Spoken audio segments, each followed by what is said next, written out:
ইসলাম নারীদের প্রতি যে সম্মান ও মর্যাদা প্রদান করেছে তা দুনিয়ার কোনো সভ্যতা বা সংস্কৃতি দিতে পারেনি।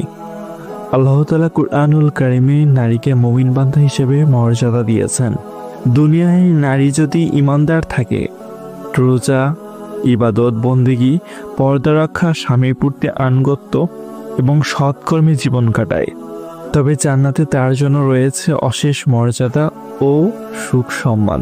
রাসূলুল্লাহ সাল্লাল্লাহু আলাইহি ওয়াসাল্লাম বলেছেন, যে নারী 5 ওয়াক্ত নামাজ পড়বে, রমজানের রোজা রাখবে, নিজের সতীত্ব রক্ষা করবে এবং স্বামীর আনুগত্য করবে, তাকে বলা হবে যে দরজা দিয়ে ইচ্ছে জান্নাতে প্রবেশ করো।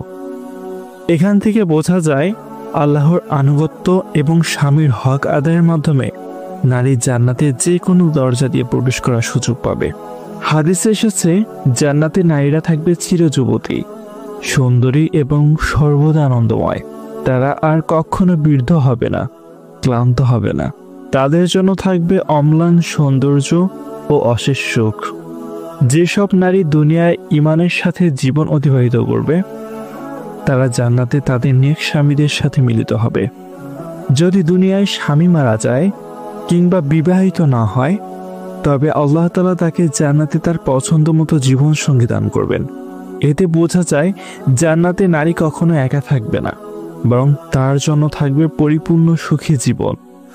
কুরআনে আল্লাহ তাআলা আরো বলেছেন, আর যারা ঈমান এনেছে এবং সৎকর্ম করেছে, পুরুষ হোক বা নারী, তারা জান্নাতে প্রবেশ করবে আর তাদের অনুপরিমাণও ক্ষতি হবে না। এই আয়াতে প্রমাণ করে পুরুষ নারী উভয়ের জন্য জান্নাতের প্রতিশ্রুতি সমান।